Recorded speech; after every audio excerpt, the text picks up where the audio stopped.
এবারের ঈদটা ছবির প্রচারে কলকাতাতেই রয়েছেন রাফিয়াত রাশিদ মিথিলা। প্রথমেই ঈদ মোবারক। ঈদ মোবারক। আচ্ছা, এবারের ঈদটা একটু অন্যরকমভাবেই কাটলো, কারণ ছবির প্রচার, সেদিনই ট্রেলার লঞ্চ ছিল। হ্যাঁ, আমি আসলে এখানে ছবির প্রচার করার জন্য আসিনি। আমি ঈদের ছুটি কাটাতে এসেছিলাম।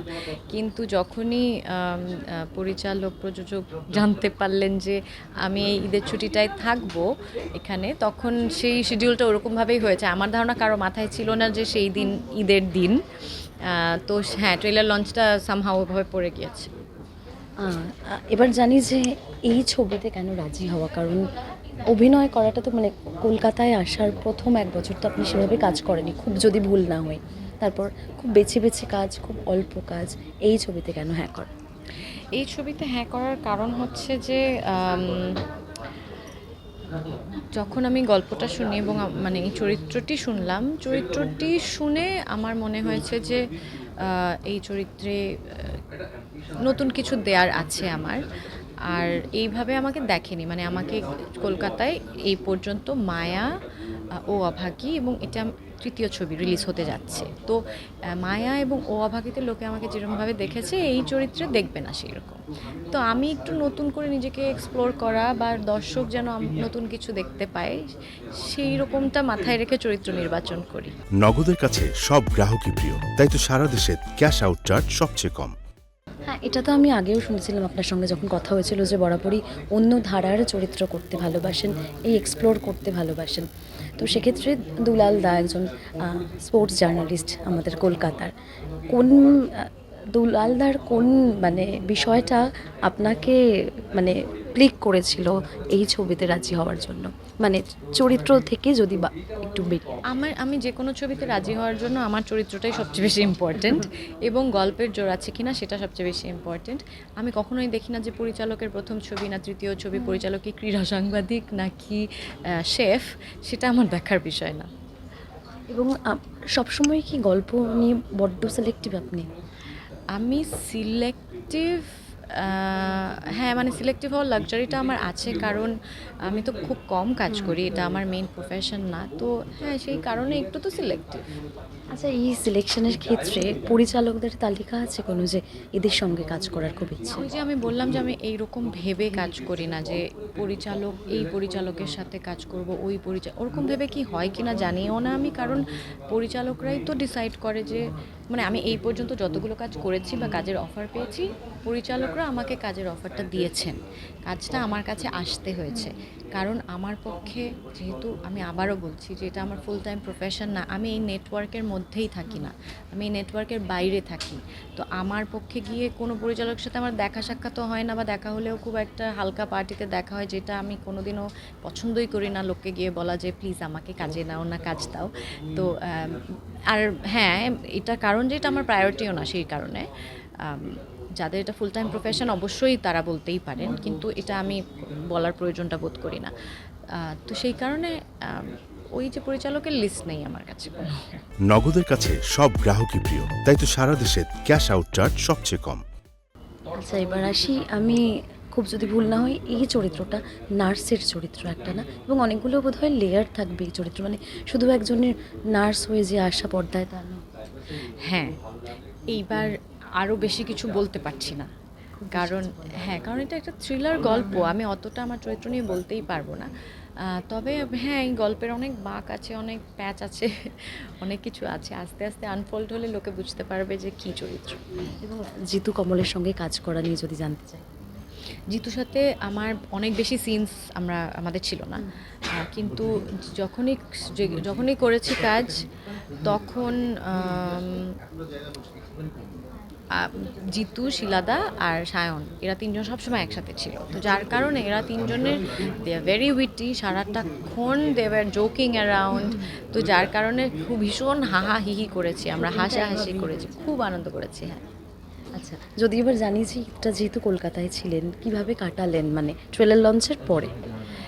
তারপরে আর কি, পরিবারের সাথে কাটিয়েছি, রাতে ডিনার করেছি, আমার শাশুড়ি, ননদ, আমার ভাগ্নি, আমার মেয়ে, সবাই মিলে এই তো একসঙ্গে কাটিয়েছি সময়টা, আর খাওয়া দাওয়া করেছি। এবার তো পরিবারটা আরও বেশি বেড়েছে, অনেক সদস্যরা এসছে, তারা কি ভয়ের মানে আপনার কাছে? ও আচ্ছা, মানে পরিবারে আমি প্রথমে বুঝতেই পারিনি কোন সদস্যদের কথা বলছো। হ্যাঁ, মানে তারা না বেচারারা তাদের মতোই আছে, মানে যেহেতু ভয়টা আমাদের উপরে ডিপেন্ড করে, আমরা পাই কি না পাই, ওরা ওদের মতো ভালোই আছে।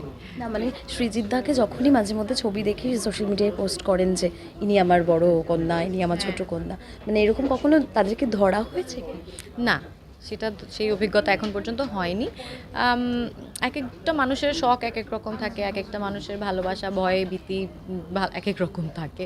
তো সেটা এখন এই যা ওর শখ হয়েছে, শখের বসে সারাক্ষণ সোশ্যাল মিডিয়াতে পোস্ট করে যাচ্ছে, এটা নিয়েই মেতে আছে। এই তো আমি এটাকে এইভাবেই দেখছি। আচ্ছা যদি জিজ্ঞেস করি যে আপনার মানে এটা সৃজিতদার একটা ভালো থাকার একটা উপায়, আপনার ভালো থাকা কিভাবে নিজেকে ভালো রাখেন? আমি সবসময় আমি কাজের মধ্য দিয়েই ভালো থাকি। আমি শিশুদের নিয়ে কাজ করি। এই যে পৃথিবীর এত শিশুদের সাথে আমি সময় কাটাতে পারি, ওদের জন্য কিছু করতে পারি, ওদেরকে নিয়ে সারাক্ষণই ভাবি, এটাই আমার মাথায় সারাক্ষণ ঘুরতে থাকে। তো ওদের সুন্দর বেড়ে ওঠাটা কী করে হতে পারে, ওদের নিউট্রিশন, ওদের হেলথ, ওদের লার্নিং, এগুলো নিয়েই আমার কাজ। তো এর থেকে ভালো থাকার উপায় আর কি, এটাই সবচেয়ে বড় ভালো থাকার উপায়। আচ্ছা বাজিকে কিভাবে দেখবেন, রিইউনিয়ন নাকি খুব ভালো চলছে, খুব ভালো একটা ছবি? বাজি না, রিউনিয়ন তো একেবারেই না, কারণ বাজিতে অনেকগুলো এক্স ফ্যাক্টর আছে, এটা আমি আগেও বলেছি প্রেস কনফারেন্সে, যে আহ, সেখানে প্রথম ক্রিকেট নিয়ে একটা ওয়েব সিরিজ বাংলাদেশে, বেটিং নিয়ে একটা ওয়েব সিরিজ, এবং যে পরিচালক আমাদের আরিফ আরিফ হচ্ছে ও ও খুব নামকরা প্রযোজক, ওর প্রথম ওয়েব সিরিজ, তো সেটা বাংলাদেশেও খুব সবাই চেনে ওকে। এটাতে তাহসানের প্রথম ওয়েব সিরিজ, তো অনেকগুলো এই ঈদের রিলিজ, অনেক ফ্যাক্টরস আছে এখানে। হ্যাঁ, এবং দর্শকরাও বোধহয় এই গল্পকে ভীষণ ইন্টেন্স গল্প, ভীষণ ইন্টেন্স গল্প, এবং ওখানেও একটা মার্ডার মিস্ট্রি আছে, মানে বেটিং আছে, মানে অনেক ধরনের লেয়ার্স আছে।